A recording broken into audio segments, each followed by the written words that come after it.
So this right here is the Solar Eclipse 2.0. It came out earlier this year.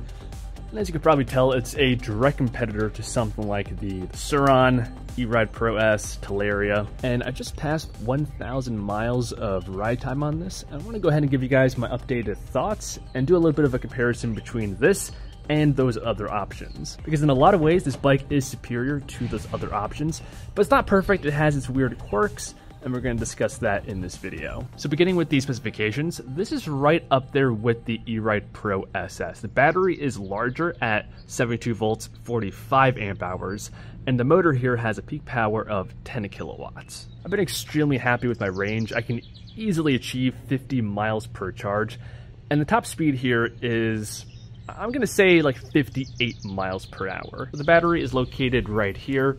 And unfortunately, this is not a quick removable battery. You can take it out, but you have to remove like 4 different screws, and then you could slide out the battery. The motor controller is located right here underneath the seat.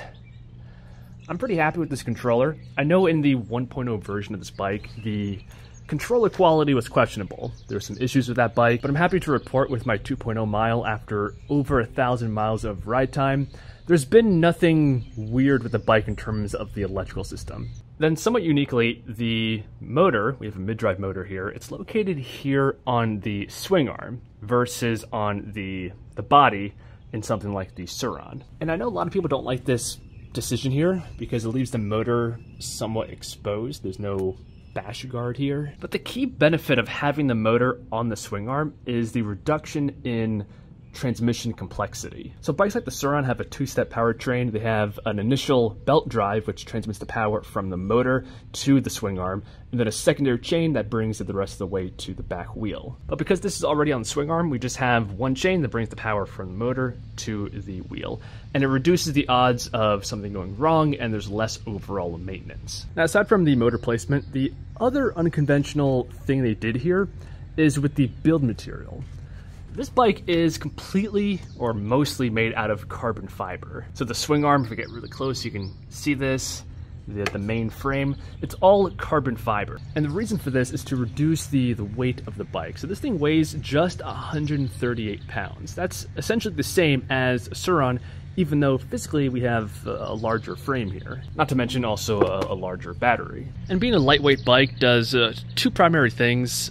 One is that it maximizes your range. Being as lightweight as possible, gets the most out of your battery, but it also makes the handling of this bike just so epic. I mean, combined with the full-length seat, which is something else I really have come to appreciate. It allows you to adjust your riding posture. You can get as close to the handlebars as you want. So the combination of the super huge seat, perfect riding ergonomics, along with a lightweight carbon fiber frame and a super powerful motor, 72-volt battery, the thing is just so much fun to ride. It's super easy and fun to flick around corners, and the power to weight ratio, it's right there with the E-Ride Pro SS. And finally, I would say the last thing that really separates this from a Surron, Talaria, E-Ride Pro is the street legal lighting kit here. So if we come up close to the handlebars here, these are all DOT approved, Department of Transportation approved components. This right here is your full lighting controls with low beams, high beams, hazards, a horn, blinkers. This is the view from the front. I found the headlight to be extremely bright, by the way. And the rear, a little bit more minimal. And that makes this bike street legal. There's also a VIN number, so you could ride this off-road, same as a Surron, but you also have the option to register it and ride it as a full-blown motorcycle if you so choose. Now, the bike isn't perfect. No bike is. I want to make it clear that I like this bike a lot. That's why I've ridden it for 1,000 miles. It's just a bike that I end up choosing most often. But in terms of things I don't like, one is the size. So even though it's lightweight, mostly just because of the motor placement, they had to kick out the back wheel a little bit to make room for the motor. And it results in the bike having just a long wheelbase. It does not negatively affect the handling. As I mentioned, I love the handling of this bike. The combination of the seat, the way that your legs just hug the frame, the lightweight nature of it. Even things like the regen throttle. This has a dedicated regen throttle, and I love that feature. But there's no denying that physically the bike is large. It's a little bit larger than a Surron E-Ride Pro S. And that makes the stealth factor a little bit less than those bikes if you want to ride it on the road and get away with that. And the other huge miss on this bike, in my opinion, is the chain.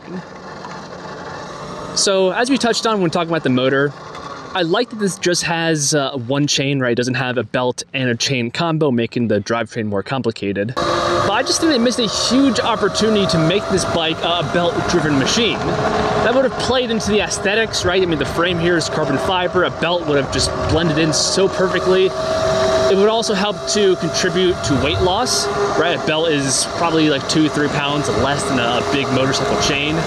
But the main advantage of belt on this bike would have been the sound.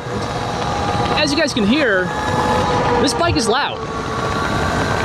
I know some people like that, but I don't. It's kind of annoyingly loud. And much like with the size of the bike, it takes away from the stealth aspect. One of the big reasons why I like electric bikes personally is because they're quiet. They're minimalist. They don't have much maintenance. And I just think a belt would have just really completed this bike versus a traditional chain that requires more maintenance and is super noisy. So that's my updated thoughts on the Solar Eclipse 2.0 after 1,000 miles of riding. I hope you guys can hear me.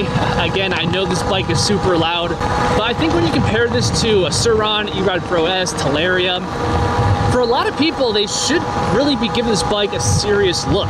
Really, like I said, the only things I don't like is the physical size, right? It has that long wheelbase, and the decision to go with chain versus a belt drive. So in my book, that makes this bike nearly perfect. Potentially more so, at least for my needs and my riding, than something like a Surron. So yeah, that's it for the video. Hope you guys enjoyed. If you did, I always appreciate a like, subscribing, all that kind of stuff. It helps out the channel immensely. And I'll see you guys in the next one. Peace.